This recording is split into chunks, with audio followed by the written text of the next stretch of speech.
सर्वोच्च न्यायालय से संबंधित जो प्रश्न है उसको देख लेते हैं कि सर्वोच्च न्यायालय से 20 ईयर्स में कितने प्रश्न आए हैं, और उन सारे प्रश्नों को एक बार अच्छे से कर लेंगे तो हमारा इस सेक्शन से कोई प्रश्न नहीं छूटेगा। पहला देखते हैं कि उच्चतम न्यायालय के अधिकार क्षेत्र को बढ़ाने का अधिकार किसके पास है, तो यह है संसद को। संसद को अधिकार है कि उच्चतम न्यायालय के अधिकार क्षेत्र को बढ़ा सकती है। भारत के सर्वोच्च न्यायालय की स्थापना कब हुई थी, तो ये थी 28 जनवरी 1950 को। 28 जनवरी 1950 को जो है भारतीय सर्वोच्च न्यायालय की स्थापना हुई थी। भारत के सर्वोच्च न्यायालय के कार्यवाहक मुख्य न्यायाधीश की नियुक्ति कौन करता है, तो ये करते हैं राष्ट्रपति। सर्वोच्च न्यायालय में मुख्य न्यायाधीश सहित कुल कितने न्यायाधीश हो सकते हैं, 34 न्यायाधीश हो सकते हैं सर्वोच्च न्यायालय में, और ये संख्या संसद घटा बढ़ा सकती है। बढ़ाएगी ही, घटाएगी तो नहीं, क्योंकि हमारी जो जनसंख्या जिस रफ्तार से बढ़ी है और जिस तरह रफ्तार से केसों की संख्या बढ़ी है, सीटें और बढ़ाए जाने की ज़रूरत है। दूरसंचार विवाद निपटान एवं अपीलीय अधिकरण telecom dispute settlement and appellate tribunal TDSAT के निर्णयों को केवल सुप्रीम कोर्ट में ही चुनौती दी जा सकती है। देखिए, दूरसंचार विवाद निपटान एवं अपील प्राधिकरण जो है TDSAT के निर्णयों को केवल सुप्रीम कोर्ट में ही चुनौती दी जा सकती है। चलिए देख लीजिए इसको, एक बार एक दो बार पढ़ लीजिएगा। उच्चतम न्यायालय के न्यायाधीशों के वेतन का निर्धारण किसके द्वारा किया जाता है, संसद के द्वारा। उच्चतम न्यायालय के न्यायाधीशों का वेतन का निर्धारण किया जाता है संसद के द्वारा। सर्वोच्च न्यायालय के न्यायाधीशों की नियुक्ति किसके द्वारा की जाती है, राष्ट्रपति के द्वारा। सर्वोच्च न्यायालय के न्यायाधीशों की नियुक्ति की जाती है राष्ट्रपति के द्वारा। उच्चतम न्यायालय के न्यायाधीशों की संख्या में वृद्धि करने की शक्ति किसको प्राप्त है, संसद को। उच्चतम न्यायालय के न्यायाधीशों की संख्या में वृद्धि करने की शक्ति प्राप्त है संसद को। उच्चतम न्यायालय के न्यायाधीश किस प्रक्रिया के द्वारा हटाए जा सकते हैं, तो राष्ट्रपति के द्वारा संसद की अनुशंसा पर। सेवानिवृत्त रिटायरमेंट के पश्चात सर्वोच्च न्यायालय के न्यायाधीश किसी भी न्यायालय में वकालत नहीं कर सकते हैं। यानी जब रिटायर हो जाते हैं सर्वोच्च न्यायालय के न्यायाधीश, फिर वो किसी भी न्यायालय में वकालत नहीं कर सकते हैं। सामान्यतः उच्चतम न्यायालय सभी मामलों की सुनवाई नई दिल्ली में करता है, परंतु इसके अनुमोदन से वह किस अन्य स्थानों पर भी सुनवाई कर सकता है, तो राष्ट्रपति के अनुमोदन से। राष्ट्रपति के अनुमोदन से जो है उच्चतम न्यायालय सभी मामलों की सुनवाई नई दिल्ली में करता है, लेकिन किसी भी जगह पर वो सुनवाई कर सकता है। सामान्यतः उच्चतम न्यायालय सभी मामलों की सुनवाई नई दिल्ली में करता है, परंतु राष्ट्रपति के अनुमोदन से वह किसी अन्य स्थान पर भी सुनवाई कर सकता है। सर्वोच्च न्यायालय के न्यायाधीशों की सेवानिवृत्ति की आयु कितनी है, तो 65 वर्ष। सर्वोच्च न्यायालय के न्यायाधीशों की सेवानिवृत्ति की आयु है 65 वर्ष। भारतीय संविधान का कौन सा अनुच्छेद संवैधानिक विवाद में सर्वोच्च न्यायालय के अपीलीय क्षेत्राधिकार से संबंधित है, तो अनुच्छेद 134। भारतीय संविधान का कौन सा अनुच्छेद संवैधानिक विवाद में सर्वोच्च न्यायालय के अपीलीय क्षेत्राधिकार यानी एपिलेट जुरिस्डिक्शन से संबंधित है, तो वह अनुच्छेद 134(1). उच्चतम न्यायालय में संविधान के निर्वाचन से संबंधित मामलों की सुनवाई करने के लिए न्यायाधीशों की संख्या कम से कम कितनी होनी चाहिए, तो 5 होनी चाहिए। उच्चतम न्यायालय में संविधान के निर्वाचन से संबंधित मामलों की सुनवाई करने के लिए न्यायाधीशों की संख्या 5 होनी चाहिए। सुप्रीम कोर्ट के न्यायाधीशों के वेतन भत्ते व पेंशन भारत की संचित निधि यानी कंसोलिडेटेड फंड ऑफ इंडिया पर भारित होते हैं।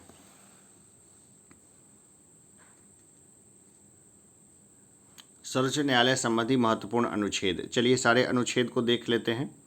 वैसे मेंस में सुप्रीम कोर्ट से संबंधित सवाल नहीं आते हैं, फिर भी प्री के हिसाब से हम लोग इसको देख लेंगे। संविधान के भाग 5 में अनुच्छेद 124 से 147 तक सर्वोच्च न्यायालय से संबंधित प्रावधान किए गए हैं। अब संविधान का जो भाग 5 है उसमें जो है सर्वोच्च न्यायालय से संबंधित जो है मामला दिया गया है किसमें, 124 से 147 तक। अनुच्छेद 124 में सर्वोच्च न्यायालय की स्थापना एवं गठन एस्टैब्लिशमेंट एंड कॉम्पोजिशन संबंधी प्रावधान है। अनुच्छेद 126 के अंतर्गत कार्यकारी मुख्य न्यायाधीश एक्टिंग चीफ जस्टिस की नियुक्ति की जाती है। अनुच्छेद 127 के अंतर्गत तदर्थ न्यायाधीशों यानी एडहॉक जस्टिस की नियुक्ति की जा सकती है। अनुच्छेद 128 के अंतर्गत सेवानिवृत्त न्यायाधीशों को भी सर्वोच्च न्यायालय की बैठक में उपस्थित होने के लिए बुलाया जा सकता है। अनुच्छेद 129 उच्चतम न्यायालय के को अभिलेख न्यायालय यानी कोर्ट ऑफ रिकॉर्ड घोषित करता है। अनुच्छेद 130 उच्चतम न्यायालय का स्थान सीट ऑफ सुप्रीम कोर्ट निर्धारित करने की मुख्य न्यायाधीश की शक्ति के बारे में है। अनुच्छेद 131 में उच्चतम न्यायालय की आरंभिक या मूल अधिकारिता ओरिजिनल जुरिस्डिक्शन का विवरण है। अनुच्छेद 136 में अपील के लिए उच्चतम न्यायालय की विशेष अनुमति स्पेशल लीव टू अपील का प्रावधान है। अनुच्छेद 137 में उच्चतम न्यायालय की अपनी निर्णय के पुनर्विचार की शक्ति के बारे में उल्लेख है। अनुच्छेद 141 के अनुसार उच्चतम न्यायालय द्वारा घोषित विधि सभी न्यायालयों पर बाध्यकारी होती है। अनुच्छेद 143 में राष्ट्रपति की उच्चतम न्यायालय से परामर्श करने की शक्ति का वर्णन है। अनुच्छेद 145 के अंतर्गत उच्चतम न्यायालय को राष्ट्रपति के अनुमोदन से न्यायालय की कार्य पद्धति एवं प्रक्रिया प्रैक्टिस एंड प्रोसीज्योर को विनियमित करने के लिए नियम बनाने की शक्ति दी गई है। अनुच्छेद 146 के अंतर्गत उच्चतम न्यायालय के अधिकारियों एवं सेवकों की नियुक्ति संबंधी प्रावधान किए गए हैं। केंद्र और राज्यों के मध्य होने वाले विवादों का निर्णय करने की भारत के उच्चतम न्यायालय की शक्ति आती है। इसकी मूल अधिकारिता के अंतर्गत केंद्र और राज्यों के मध्य होने वाले विवादों का निर्णय करने की भारत के उच्चतम न्यायालय की शक्ति आती है। इसकी मूल अधिकारिता के अंतर्गत उच्चतम न्यायालय के ने संविधान के मूल ढांचे का सिद्धांत किस वाद में प्रतिपादित किया था? तो केशवानंद भारती बनाम केरल राज्य 1973 में। केवल सर्वोच्च न्यायालय में तदर्थ न्यायाधीशों की नियुक्ति अपॉइंटमेंट ऑफ एडहॉक जजेज का प्रावधान है। केवल सर्वोच्च न्यायालयों में तदर्थ न्यायाधीशों की नियुक्ति का प्रावधान है। केवल सर्वोच्च न्यायालय में ही, उच्च न्यायालय या सिविल कोर्ट वगैरह में नहीं, एडहॉक जजों की नियुक्ति का प्रावधान है। संविधान का कौन सा अनुच्छेद उच्चतम न्यायालय को उसके द्वारा दिए गए निर्णय अथवा अध्यादेश के पुनर्विलोकन यानी रिव्यू से अधिकृत करता है? तो अनुच्छेद 137।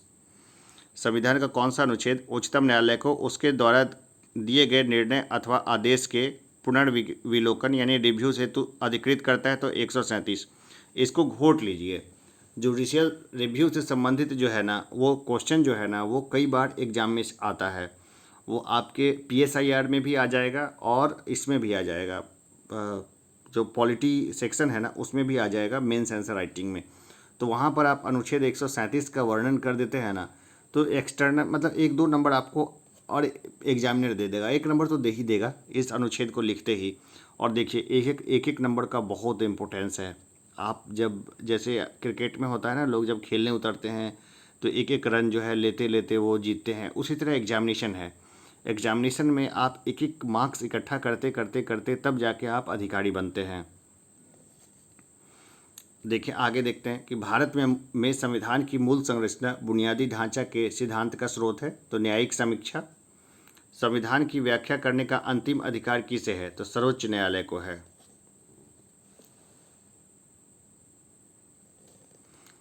उच्च न्यायालय और उच्चतम न्यायालय की अधिकारिता के अंतर्गत कौन से मामले आते हैं? तो मूल अधिकारों के। उच्च न्यायालय और उच्चतम न्यायालय की अधिकारिता के अंतर्गत कौन से मामले आते हैं? तो मूल अधिकारों के। भारतीय संविधान का संरक्षक कौन है? तो यह है सर्वोच्च न्यायालय। ये देखिए UPSC ने इसको पूछा था, मुझे लगता है 2015 में। मतलब इतना सिंपल सवाल UPSC ने पूछा था कि भारतीय संविधान का संरक्षक कौन है। तो 1-2 नंबर जो है ना इसने मुफ्त के दिए। तो बहुत एग्जामिनेशंस में आपको ऐसे ही मुफ्त के नंबर मिलते जाते हैं, तो आपको बस बटोरते जाना है। अब न्यायाधीशों को प्राप्त उन्मुक्तियां को हम लोग देखते हैं। तो अनुच्छेद 121 उच्चतम न्यायालय तथा उच्च न्यायालयों के न्यायाधीश के आचरण के संबंध में संसद में चर्चा पर प्रतिबंध लगाया है। इसके अनुसार उच्चतम न्यायालय तथा उच्च न्यायालयों के किसी न्यायाधीश द्वारा अपना कर्तव्य के निर्वहन में किए गए किसी आचरण के संबंध में संसद में कोई चर्चा नहीं होगी, किंतु जब ऐसे न्यायाधीश को हटाने के प्रस्ताव पर संसद में विचार चल रहा हो तो उसके आचरण पर संसद में चर्चा की जा सकती है। अभी जस्टिस दीपक जो थे ना, दीपक मिश्रा, उनको उनके अगेंस्ट जब महाभियोग आया था तो इस तरह की चर्चा चली थी। ठीक है ना। देखिए उच्चतम न्यायालय के जो मुख्य न्यायाधीश होते हैं ना, मास्टर ऑफ द रोस्टर होते हैं। मास्टर ऑफ द रोस्टर होते हैं यानी वही किस बेंच में कौन सा केस जाएगा उसका आवंटन करते हैं। इस मामले में अगर सरकार अपने प्रिय आदमी को अगर सुप्रीम कोर्ट में अगर जज बना देती है ना, तो सारा मामला फिर हिल जाता है। और हम देखते हैं कि अभी हमारी जो न्यायपालिका है उसकी स्थिति बहुत ज़्यादा अच्छी नहीं है। खास करके जब से रंजन गोगोई ने राज्यसभा के सांसद के रूप में शपथ ली। और जब से ये बात सामने आया कि रंजन गोगोई के ऊपर में जिस महिला ने मोलेस्टेशन का केस लगाया था उसके मोबाइल में पेगासस पाया गया, तो उससे और भी एक तरह से विश्वसनीयता जो है वो घट गई है। लेकिन चूंकि हमारी जो आम जनता है वो बहुत ज़्यादा डीप में जाके नहीं सोच पा रही है, इसलिए वो अभी तक ऐसे मुद्दों पे मौन है।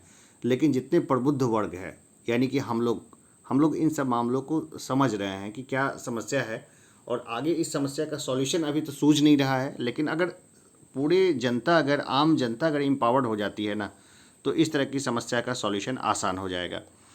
अब बात करते हैं न्यायालय की अवमानना की। तो भारतीय संविधान के अनुच्छेद 129 में सर्वोच्च न्यायालय तथा अनुच्छेद 215 में उच्चतम न्यायालय की अवमानना कॉन्टेम्प्ट के संबंध में सख्तियों का प्रावधान किया गया है। न्यायाधीशों पर प्रतिबंध की बात करें तो रिस्ट्रिक्शंस ऑफ जजेस पे बात करें तो कोई व्यक्ति जो उच्चतम न्यायालय का न्यायाधीश रह चुका हो भारत में किसी न्यायालय या प्राधिकारी के समक्ष वकालत या कार्य प्लीड ऑफ एक्ट नहीं कर सकता है। अनुच्छेद 124(7) के तहत ये बताया गया है। कोई व्यक्ति जो उच्चतम न्यायालय का न्यायाधीश रह चुका हो भारत में किसी न्यायालय या प्राधिकारी के समक्ष वकालत या कार्य प्लीड ऑफ एक्ट नहीं कर सकता है। अनुच्छेद 124(7) के तहत है ये। मूल अधिकारों के उल्लंघन के विरुद्ध उच्चतम न्यायालय में अनुच्छेद 32 तथा उच्च न्यायालय में अनुच्छेद 226 के अंतर्गत रिट जारी की जाती है। भारत के प्रथम दलित मुख्य न्यायाधीश कौन थे? तो ये थे न्यायमूर्ति के.जी. बालकृष्णन। न्यायमूर्ति के.जी. बालकृष्णन जो थे वो भारत के प्रथम दलित मुख्य न्यायाधीश थे। संविधान की व्याख्या से संबंधित सभी विवाद सर्वोच्च न्यायालय के समक्ष किस अधिकारिता के अंतर्गत आते हैं? तो आरंभिक क्षेत्राधिकार के अंतर्गत आते हैं। कानूनी मामलों पर उच्चतम न्यायालय से किसे परामर्श लेने का अधिकार है? तो यह है राष्ट्रपति को। कानूनी मामले में उच्चतम न्यायालय से परामर्श लेने का अधिकार है किसको? राष्ट्रपति को है। मूल अधिकार व्यक्ति को जैसा उसे सबसे अच्छा लगे उसे उस तरह अपनी ज़िंदगी की रूपरेखा तैयार करने के लिए सक्षम बनाते हैं। यह धारणा गोलकनाथ बनाम स्टेट ऑफ पंजाब में उच्चतम न्यायालय ने व्यक्त की थी। मूल अधिकार व्यक्ति को जैसा उसे सबसे अच्छा लगे उस तरह अपनी ज़िंदगी की रूपरेखा तैयार करने के लिए सक्षम बनाते हैं। यह धारणा गोलकनाथ बनाम स्टेट ऑफ पंजाब में उच्चतम न्यायालय ने व्यक्त की थी। भारतीय संविधान के किस अनुच्छेद के अंतर्गत सर्वोच्च न्यायालय भारतीय नागरिकों के मौलिक अधिकारों की सुरक्षा करता है? तो अनुच्छेद 32 के तहत। भारतीय संविधान के अनुच्छेद 32 के अंतर्गत सर्वोच्च न्यायालय भारतीय नागरिकों के मौलिक अधिकारों की सुरक्षा करता है। सर्वोच्च न्यायालय के अपीलीय क्षेत्राधिकार अपीलेट जुरिस्डिक्शन को 4 भागों में बांटा जा सकता है। संवैधानिक विषयों से जुड़ी अपीलें अनुच्छेद 132, सिविल विषयों से जुड़ी अपीलें अनुच्छेद 133, आपराधिक विषयों से जुड़ी अपीलें अनुच्छेद 134, विशेष अनुमति से की जाने वाली अपीलें अनुच्छेद 136। सर्वोच्च न्यायालय के न्यायाधीश नियुक्त होने के लिए किसी व्यक्ति को कम से कम कितने वर्ष तक उच्च न्यायालय में वकालत करनी चाहिए? तो 10 वर्ष तक। सर्वोच्च न्यायालय में न्यायाधीश बनने के लिए व्यक्ति को 10 वर्ष तक जो है उच्च न्यायालय में वकालत की जानी चाहिए। न्यायिक पुनरावलोकन जुडिशियल रिव्यू का अर्थ यह है कि सर्वोच्च न्यायालय राज्य के ऐसे कानून जो संविधान के विपरीत हों उसे असंवैधानिक घोषित कर सकता है। एक और टर्म आता है जुडिशियल एक्टिविज्म। तो जुडिशियल रिव्यू और जुडिशियल एक्टिविज्म में कई बार अंतर पूछ लेता है कि क्या अंतर होगा। भारत के न्यायालयों में से किन्हीं अभिलेख न्यायालय माना जाता है? तो उच्च न्यायालयों एवं उच्चतम न्यायालय को। लोकहितवाद PIL की संकल्पना का उद्गम किस देश में हुआ? तो ये संयुक्त राज्य अमेरिका में हुआ। भारत का सर्वोच्च न्यायालय एक अभिलेख न्यायालय कोर्ट ऑफ रिकॉर्ड है। इसके सभी निर्णय का साक्ष्यात्मक मूल्य होता है और इस पर किसी भी न्यायालय में प्रश्न चिन्ह नहीं लगाया जा सकता है। भारत का सर्वोच्च न्यायालय एक अभिलेख न्यायालय है, कोर्ट ऑफ रिकॉर्ड है। इसके निर्णयों का साक्ष्यात्मक मूल्य होता है और इस पर किसी भी न्यायालय में प्रश्न चिन्ह नहीं लगाया जा सकता है। तो चलिए यहाँ पे हमने सुप्रीम कोर्ट से संबंधित सारी चीज़ों को देखा। अगले चैप्टर में हम लोग गवर्नर को देखेंगे। तो जिनको आंसर राइटिंग करना हो वो आप ज्वाइन बटन का यूज़ कर सकते हैं। बाकी चीज़ें जो है हर एक चीज़ जो है ना इस चैनल पे वो सब के लिए अवेलेबल है और फ्री ऑफ कॉस्ट अवेलेबल है। तो चलिए अभी के लिए इतना ही। धन्यवाद।